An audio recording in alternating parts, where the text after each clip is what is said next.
اور ایک دوسرا ساتھی کوئی جو ہے نا مقتدی جو ہے وہ بیٹھا ہوا بات کر رہا ہے یا کوئی اور کام کر رہا ہے اور اس کی توجہ جو ہے نا امام کی طرف نہیں ہے، تو اس کا ساتھی اگر کسی کو یہ کہتا ہے، دوسرے ساتھی کو یہ کہتا ہے کہ خاموش ہو جاؤ، تو یہ خاموش ہو جانا کہنا جو ہے نا بذات خود جو ہے نا ایک لغو کام ہے۔ تو یہاں پہ فرمایا کہ اس نے لغو کام کیا۔ لغو کا مطلب لغو لفظ جو ہے اس کا مطلب کیا ہے؟ اس کا مطلب یہ ہے کہ اس نے خود ایک لایانی کام کر دیا جس کی کوئی ضرورت نہیں تھی، اور اس نے جو ہے نا اگر وہ اشارے کے ساتھ کسی کو منع کر سکتا تھا تو اس کو چاہیے کہ وہ اشارے کے ساتھ منع کر دیتا۔ تو وہ جو ہے نا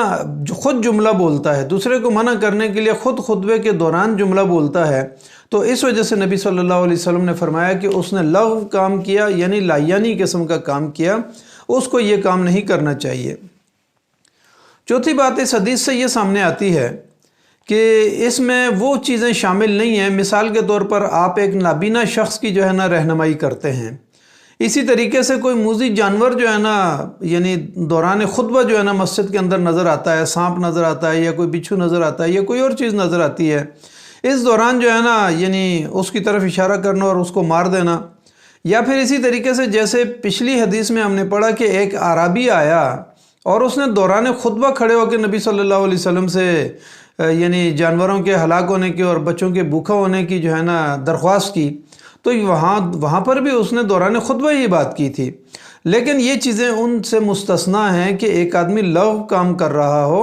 اور یہ چیز جو ہے نا اگر نابینا کی مدد کر دی یا پھر اسی طرح موذی جانور کو مار دیا، یا پھر یہ ہے کہ ایک آدمی نے کھڑے ہو کر اپنے علاقے کا کوئی مسئلہ بیان کر دیا، یا کوئی جو ہے نا اس نے کوئی فریاد کر دی، اور نبی صلی اللہ علیہ وسلم سے جیسے عربی نے دعا کے لیے کہا، ایک جمعے میں دعا کے لیے کہا اور دوسرے جمعے میں بارش کے بند ہونے کے بارے میں اس نے درخواست کی کہ پانی بہت زیادہ ہو گیا ہے، مال ہلاک ہو گئے ہیں اور چیزیں تباہ ہو رہی ہیں، تو اس وجہ سے جو ہے تو اس طرح کی اگر کوئی انتہائی ضروری چیز ہو تو اس موقع پہ جو ہے نا وہ بات کی جا سکتی ہے۔ لیکن بحیثیت مجموعی جو ہے خطبے کے دوران جب دوسری اذان ہو جائے تو خطبے کے دوران انسان کو خاموش رہنا چاہیے، اور جب وہ مسجد میں پہنچ جائے اذان سے پہلے تو وہاں پر نوافل اس کو ادا کرنے چاہیے، کندھے نہیں پھلانکنے چاہیے۔ یہ جمعے کے آداب ہیں۔ جب ان آداب کے ساتھ کوئی شخص جمعہ پڑھتا ہے، گھر سے غسل کر کے نکلتا ہے، تیل لگا کے نکلتا ہے اور صاف کپڑے پہن کے نکلتا ہے، اور مسجد میں جا کے جو ہے نا کوئی ایسا لایانی کام نہیں کرتا، تو اس کے بعد جو ہے نا جمعے کے جو روحانیت ہے اور جمعے کا جو اجر اور ثواب ہے وہ اس کو مل جاتا ہے۔ لیکن یہاں پر اس حدیث کے اندر خاص طور پر یہ بات کہی ہے کہ اگر کوئی ساتھ بیٹھا ہوا ہے، وہ کوئی بات کر رہا ہے اور خطبہ ہو رہا ہے، تو اس موقع پر بھی جو ہے نا ساتھ والے کو خاموش رہنا چاہیے۔ اس کو یہ نہیں کہنا چاہیے کہ آپ خاموش ہو جائیں، بلکہ اشارے کے ساتھ اگر وہ کہہ سکتا ہے تو کہہ دے، لیکن اس کو جو ہے نا بات کر کے نہیں کہنا چاہیے۔ تو اللہ تعالیٰ سے ہم دعا کرتے ہیں کہ اللہ تعالیٰ ہمیں اس حدیث کے اوپر عمل کرنے کی توفیق عطا فرمائے۔ بعض اوقات جو ہے نا ہم سے یعنی تلفظ میں، حدیث کے تلفظ میں یا اردو کے تلفظ میں جو ہے نا غلطی ہو جاتی ہے۔ ہمارے بعض دوست جب احادیث کو سنتے ہیں وہ متوجہ کرتے ہیں، تو میں ان کا بہت ممنون ہوں کہ انہوں نے پچھلی حدیث کے اندر بھی، چونکہ میں نے متن اور ترجمے کو ساتھ ساتھ کیا تھا، اور ادائیگی میں بعض اوقات جو ہے نا متن کی ادائیگی میں تھوڑی سی کمزوری رہ جاتی ہے۔ اس سے پیچھے ایک حدیث میں جو ہے نا سلیق بن حدبہ رضی اللہ تعالیٰ عنہ کا، عطفانی رضی اللہ تعالیٰ عنہ کا تذکرہ کیا تھا، تو وہاں پر وہ یعنی اردو جو کتابت ہے اس کے اندر جو ہے نا وہ یا آخر میں آئی تھی، ہدیہ میں نے کہہ دیا تھا، تو اس کو بھی آپ تصحیح کر لیں، وہ ہدیہ نہیں ہے، سلیق بن ہدیہ نہیں تھا بلکہ سلیق بن حدبہ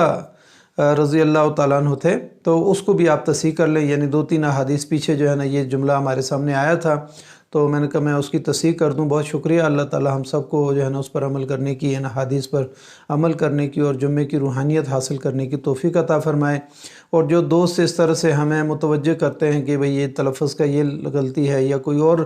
جملے میں غلطی ہو گئی یا کسی صحابی کا نام لینے میں غلطی ہو گئی، تو میں ان کا بہت ممنون ہوں، اور میں انشاءاللہ احادیث میں، اگلی احادیث میں اس کی میں تصحیح کر دیا کروں گا۔ تو اللہ تعالیٰ جو ہے نا آپ سب کو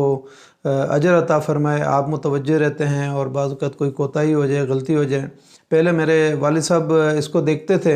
اور والد صاحب تو مجھے کہتے تھے کہ اس حدیث کو ڈیلیٹ کر دیں، ڈیلیٹ کر کے دوبارہ جو ہے نا آپ اس کو کریں، لیکن اب چونکہ وہ فوت ہو گئے، اللہ تعالیٰ ان کی مغفرت فرمائے، ان کے درجات کو بلند فرمائے،